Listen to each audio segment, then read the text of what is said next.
এখন বাজে সকাল 8টাও বাজেনি, 8:45 বাজে। আর আমি এখন যাচ্ছি কলেজ, গথেনবার্গ থেকে জনশপিং। প্রচণ্ড বরফ পড়ছে, এই যে কতটা ক্যামেরায় বোঝা যাচ্ছে জানি না। আর এই যে আমি ট্রলি ব্যাগ টানতে টানতে এখন যাচ্ছি। প্রথমে ট্রাম ধরবো, তারপর দূরপাল্লার বাস ধরবো। এই লাইট পোস্টের তলায় দাঁড়ালে বোঝা যায় বরফ পড়ছে। এই হচ্ছে স্টুডেন্ট লাইফ। এই চারদিকে সব বরফ পড়ে সাদা হয়ে গেছে। আর আমি ট্রলি ব্যাগ টানছি, ওই যে আমার ট্রলি ব্যাগের ছাপ আর পায়ের ছাপ।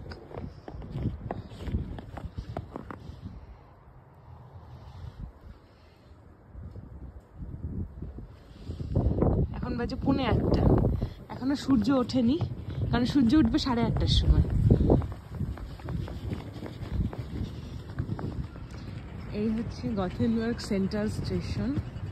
এখান থেকে দূরপাল্লার বাস, ট্রেন সব ছাড়ে, জন্য বরফ পড়ছে অ্যাজ ইউজুয়াল। আর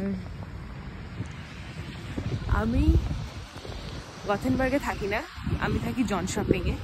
ওটা গথেনবার্গ থেকে 150 কিলোমিটার দূরে একটা শহর। ওখানেই আমার ইউনিভার্সিটি। তো আমার কলেজ খুলে যাচ্ছে, তো সেই জন্য আমি গথেনবার্গ থেকে চলে যাচ্ছি এখন। জনশপিং আরও বেশি ঠান্ডা পড়ে।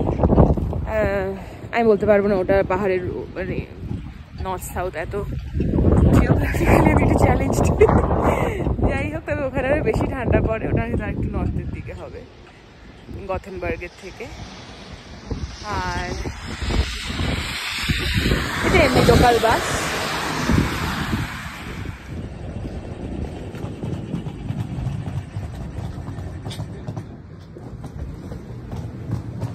এই আমি স্টেশনের ভেতর ঢুকে গেলাম।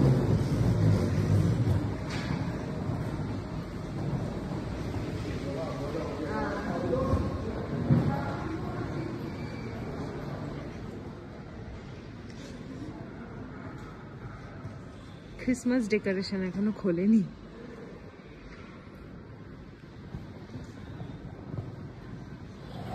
এটা আরেকটা ক্রিসমাস ডেকোরেশন। এইদিকে হচ্ছে ট্রেনের দিকে, ট্রেন ছাড়ে এইদিকে সব রেলওয়ে স্টেশন আছে। আর এইদিকে হচ্ছে বাস টার্মিনালগুলো একই সঙ্গে। এটা একটা সুবিধা, আমি ট্রেনে যাই আর বাসে যাই, একই জায়গায় আসতে হয়। এইটা হচ্ছে বাস টার্মিনাল, আর এই আমাদের বাস। বাসে করেই আমি যাবো এখন জনশপিং। এই হচ্ছে বাসের ভেতর, এটা একটা দোতলা বাস। আর এই আমার সিট জানালার ধারে।